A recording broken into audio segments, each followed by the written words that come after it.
What's up guys, Perry from Rockville here, and today I'm going to teach you how to set up your Rock Cart Pro equipment transport roller cart. This is perfect for transporting your gear from gig to gig. Now the great thing about the Rock Cart Pro is that it comes pre-assembled, so we don't have to worry about putting anything together ourselves. So the first thing we can do to set up the Rock Cart Pro is lift the handles. To do that, you're going to lift the front handle first, which is the one right above these caster wheels. So you're going to want to lift it all the way up past this stopping point here so that it locks into place. So now we're going to want to do the same exact thing for the rear handle here on the other side.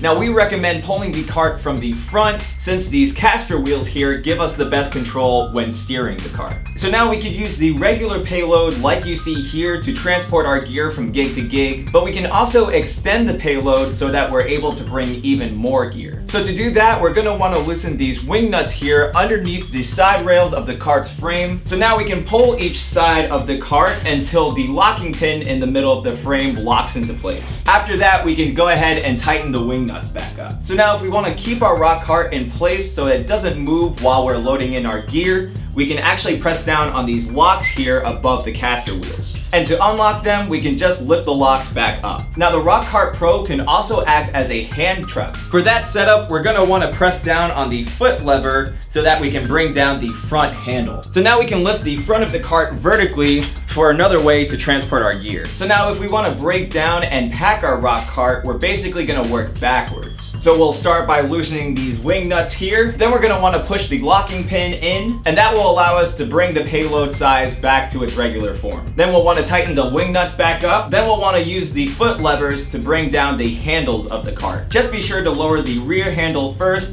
and then the front handle. So hopefully this showed you guys how easy it is to set up your Rock Cart Pro equipment transport roller car. But of course, if you have any questions, comments, or concerns, feel free to reach out to our customer support team through phone or email. As always guys, I'm Perry from Rockville, and we'll see you next time.